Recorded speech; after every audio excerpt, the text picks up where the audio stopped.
Teşekkürler sen. Mahallemiz için bir taziye evi yaptırmak için çalışmamızı başlattık. Sağ olsun muhtarımız da bizlere bu konuda desteğini gösterdi ve başkanımızla birlikte buluşma imkanını sağladı.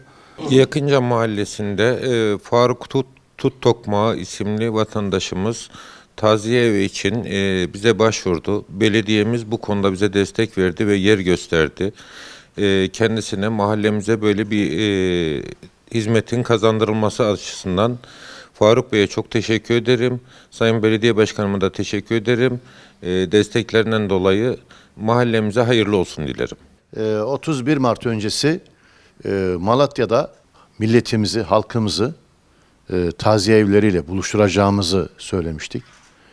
Bu eserlerimizi hizmete açacağımızı beyan etmiştik. Şöyle bir ifade kullanmıştık.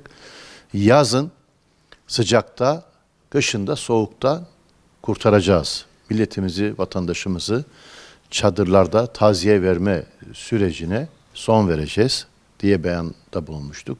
Gerçekten çok zor bir şey. Yazın sıcakta kavruluyorlar. Güneşin altında, çadırın içinde.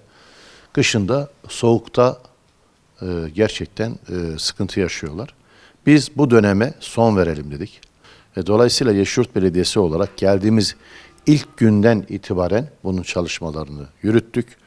Bugün hayırseverlerimizin desteğiyle, tabii ki belediyemiz burada arsayı temin ediyor.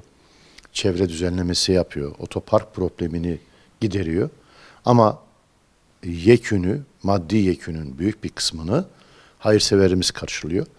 Biz bugün Malatyalı hayırseverimiz, kıymetli bir mühendis kardeşimiz, genç mühendis kardeşimiz Faruk Sarıgül Bey ile beraber bir protokol imzaladık.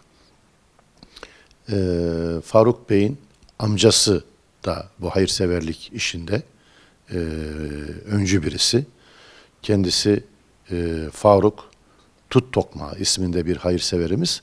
Yaşlı olduğu için bugün buraya gelemedi. Faruk Bey yeğeni onu temsilen geldi. Bugün protokol imzaladık.